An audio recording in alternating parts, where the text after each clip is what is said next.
What's up, peeps? We're back. As always, I'm your host, Lee Benson. Thank you so much for joining us for our YouTube edition of the AEW Insider.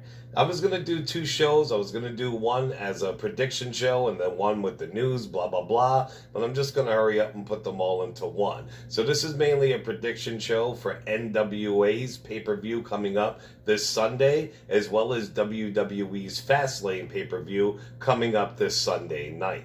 Remember, if you want to win that Bray Wyatt Firefly Funhouse Ringside Collectibles action figure, you got to stick around to the end of the show. As always, since this is the AEW Insider, let's kick it off with a little AEW news. AEW. Now, some people have been critical of how AEW portrays Brody Lee Jr. on TV and how they're using him. Well, on Instagram, Amanda Huber, aka his mother, aka Brody Lee's wife, had this to say about it. I love pro wrestling my entire life. It's been my world for 19 years now. I still love it more than most things in this world. I try to ignore this shit online, but no, I see it. I see the snide comments about Brody's involvement. The use of the word exploitation. It's disheartening. Our world crumbled. AEW has helped us pick up the pieces. It's easy to be disrespectful of any corporation, and I'd be lying if I didn't constantly think the rug was going to get pulled out from under me. It hasn't. Even when I felt like everything was pulled out from under me, this wasn't. They let Brody Lee feel like he's part of something. Notice there's no storylines involving him. It's just him being connected to a huge part of him that's now missing. What everyone doesn't see on the other side of the social media is a kid who is carrying so much grief, yet so much joy. A kid who is excelling in his therapy. A kid who, despite having the worst few months of his life, still managed to get 10 A+s and 3 Bs on his report card last week. On days we go to AEW, you're all missing him doing his schoolwork from a hotel room because AEW is a privilege, or sitting with Auntie Mega working his math problems. They also make me feel like I'm a part of something. We make the drive to every other show so I can spend time with people who remind me of the best parts of being alive. People who sit in the crowd next to me every week let me vent, cry, and breathe in a world that wants to be weighed down with grief. My Instagram isn't grief porn. It's never going to be a place I want people to come and feel sorry for me. It's photos of my journey, so come join me. Just know I didn't die the day my husband did. I'm very much alive and I'm full of fight. I'm not made of glass, I'm a diamond. Now on to WWE. Well, Fastlane is this Sunday, March 21st. Here's the current full cards and my predictions for the matches. And as you know, if you're a fan of the show, I don't always pick who's supposed to win or who people think are gonna win. On the usual, I do like going for the heels, and I also like going for the underdogs. So keep that in mind. But first up, we do have Alexa Bliss versus Randy Orton in an intergender match. I mean, I don't think we're really going to have a match. Maybe a couple moves if we're lucky, a couple holds, maybe throws if that. But you know the Fiend's going to appear and set up the match for him and Orton at Wrestlemania. So I think it's going to be Alexa Bliss to take it, or Randy Orton could win by DQ. Who knows? Who really cares? We also have Matt Riddle versus Ali for the United States Championship. Now, Matt Riddle is my dog. I think he is a stupendous athlete, but this is do or die for Retribution. Ali needs this win to keep his group together and to keep them relevant. People say Retribution is finally going to break up, though. I don't think so. Not yet. So as much as I love seeing Riddle with the gold around his waist, I gotta go with Ali. We have Big E versus Apollo Crews for the Intercontinental Championship match. Now, I don't think Big E's losing his belt yet. That's plain and simple. He will chill with his brothers The New Day at WrestleMania with their newly 11-time tag team titles that they just won back. Apollo Crews is great. I've been waiting for him to get his proper push, but this whole from I'm from a tribe, my roots, the fake accent gimmick is just not cutting it for me. So I'm going to go with Big E to take this one. And recently added, we have Seth Rollins versus Shinsuke Nakamura.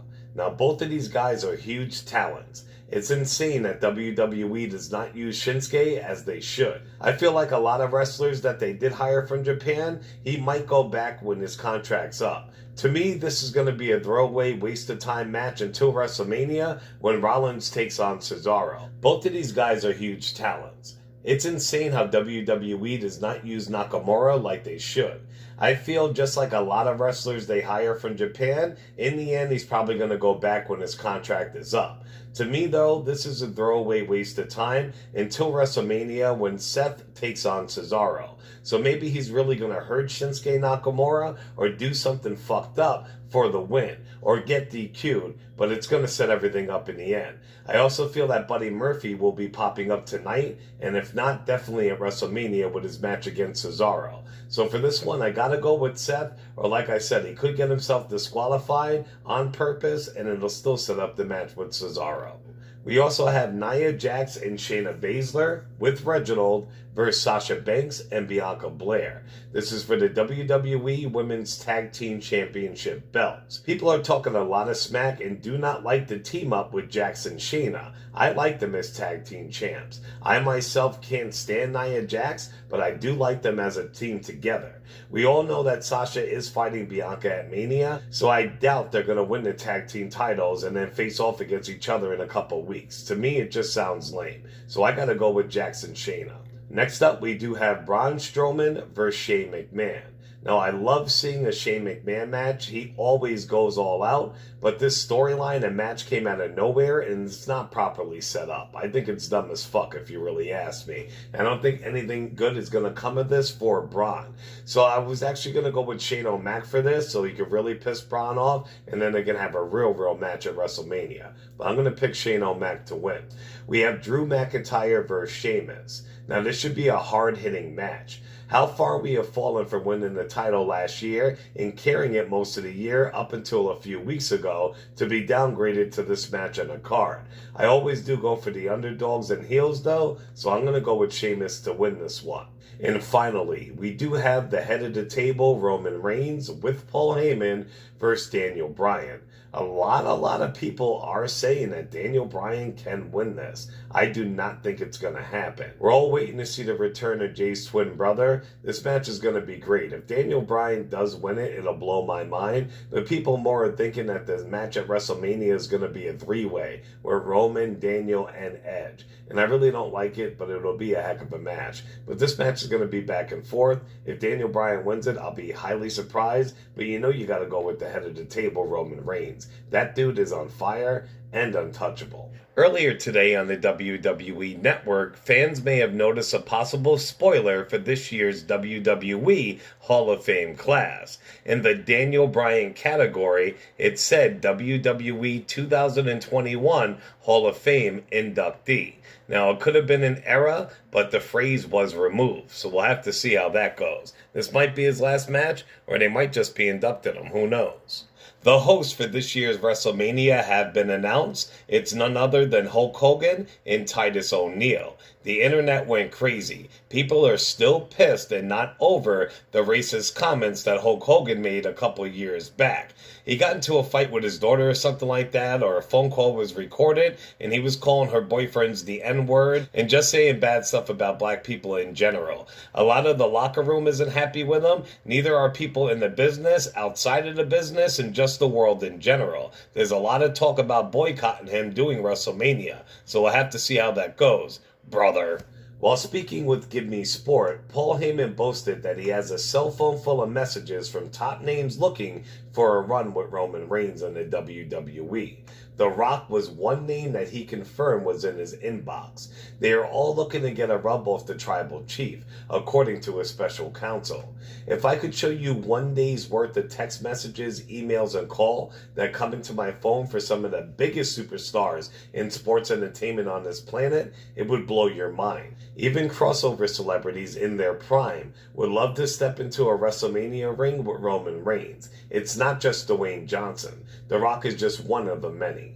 Top stars in many sports are yearning for the publicity, the notoriety, the fame, the legacy, and money of main eventing a WrestleMania with Roman Reigns. WWE interviewer Charlie Caruso was recently replaced by new host Kevin Patrick on Raw Talk. We've all heard the rumors that she would be leaving WWE soon due to some backstage heat.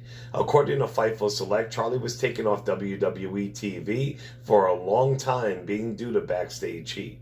She was regularly late for her interviews that were intended for Raw. Some specific instances with Randy Orton and Sheamus resulted in the decision of taking her off of WWE TV.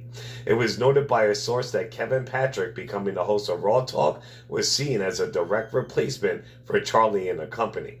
Charlie's WWE contract expires soon, and there's speculation she could be done with the company. On to NWA. NWA's pay-per-view Back for the Attack also takes place this Sunday on Fight TV for $29.99.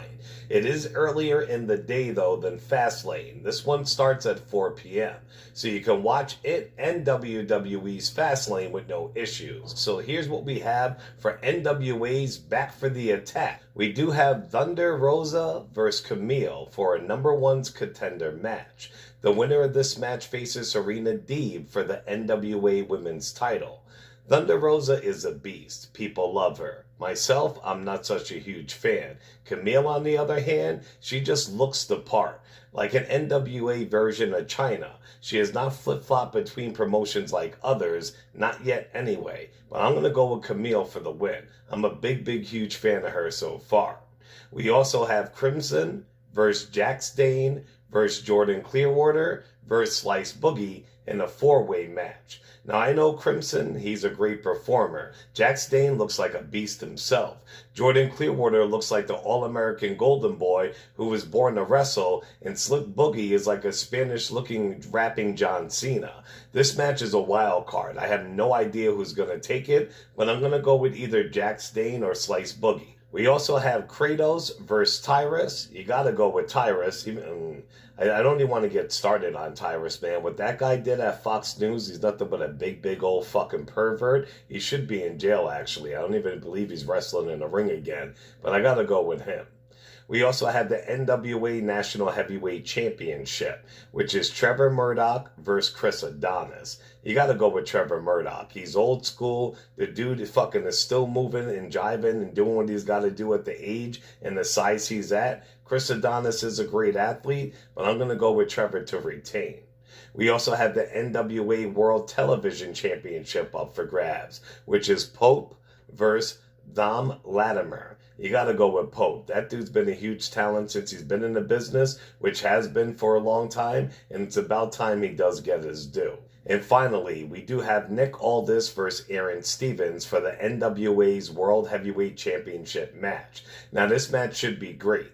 Nick Aldis is great in the ring, and he is an amazing NWA champ and representative of the company. It is time for him to pass that strap, though.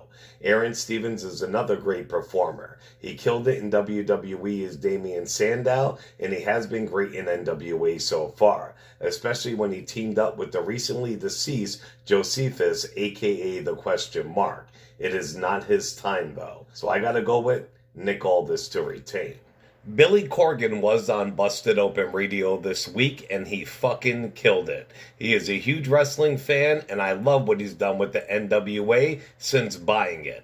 It sucks a lot of his major talent left during the quarantine, but you can't blame them. I love NWA, but it always annoyed me how it would be on for 6 months, then off for 4, then on for 5, then off for 3, but he explained it on Busted Open Radio. These other guys like AEW, WWE, they're huge corporations, and they have the money to survive during the downtime. Him and his company don't, so that's why he does what he has to do. But I'm excited for this pay-per-view come Sunday.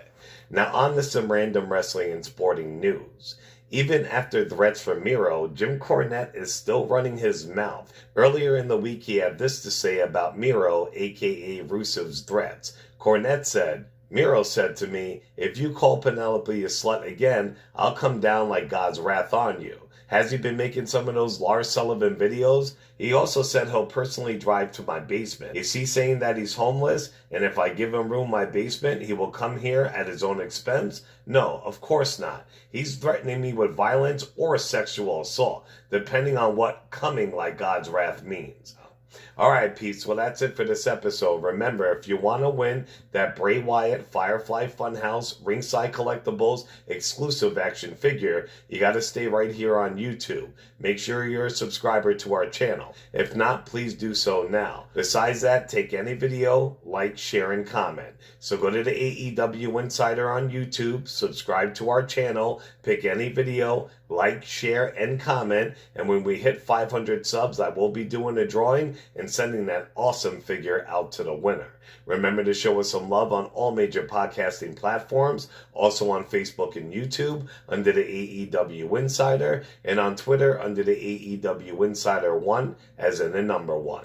As always, I'm your host, Lee Benson. Thank you so much for joining us on the AEW Insider. Ciao, peeps.